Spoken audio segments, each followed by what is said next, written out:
தண்ணீர்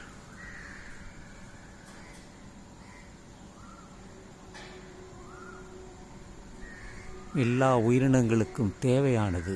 தண்ணீர், நீர், அது ஒரு வாயுக்களின் கூட்டுப்பொருள் என்பது எத்தனை பேருக்கு தெரியும்?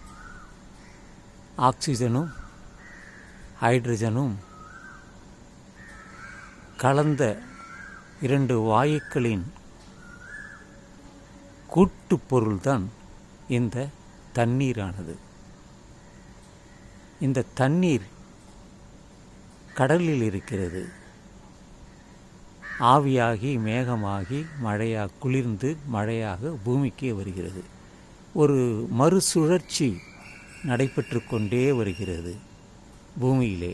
சில இடங்களில் அது நடைபெறாமலும் போய்விடுகிறது. சில நேரங்களில் வெள்ளமாக வருகிறது. தற்பொழுது அமெரிக்காவிலே ரொம்ப அதிகமான மழையை பொய்துவிட்டது. எல்லா இடங்களிலுமே அப்படித்தான். இந்த தண்ணீர் எத்தனை பேருக்கு அது ஒரு ரசாயனம் கலந்த பொருள், வாயுவின் பொருள் என்று தெரியாது. ரசாயனம், வேதியியல், ஆக்சிஜனும் இந்த ஹைட்ரஜனும். ஆக்சிஜன் இருக்கிறது பூமியில், ஆனால் ஹைட்ரஜன் இந்த பூமியில் இல்லவே இல்லை, எங்குமே இல்லை. ஆனால் இப்படி கூட்டுப்பொருளாகத்தான் ஒரு கலவையாக, காம்பவுண்டாக இருக்கிறது. அதிலிருந்து நாம் தயாரிக்க முடியும். இப்படித்தான் இன்று நாம் காற்றிலிருந்து இந்த ஆக்சிஜனை பிரித்து நோயாளிகளுக்கு, சுவாசிக்க கஷ்டப்படுபவர்களுக்கு அதை செலுத்துகிறார்கள். ஒவ்வொரு மருத்துவமனையிலுமே அங்கே இருக்கிறது. அதாவது காற்றிலிருந்து ஆக்சிஜனை பிரித்து அதை ஒரு குப்பி, அதாவது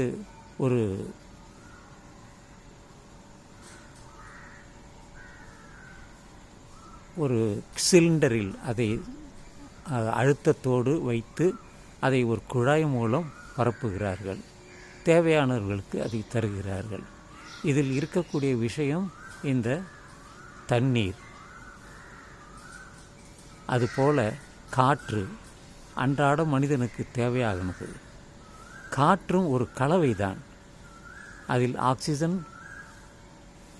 நைட்ரஜன், மற்ற ரேர் கேஸ் என்று சொல்லக்கூடிய ஒரு 5 வேதியியல் பொருள்கள் மிக மிக குறைவான அளவில் இருக்கிறது.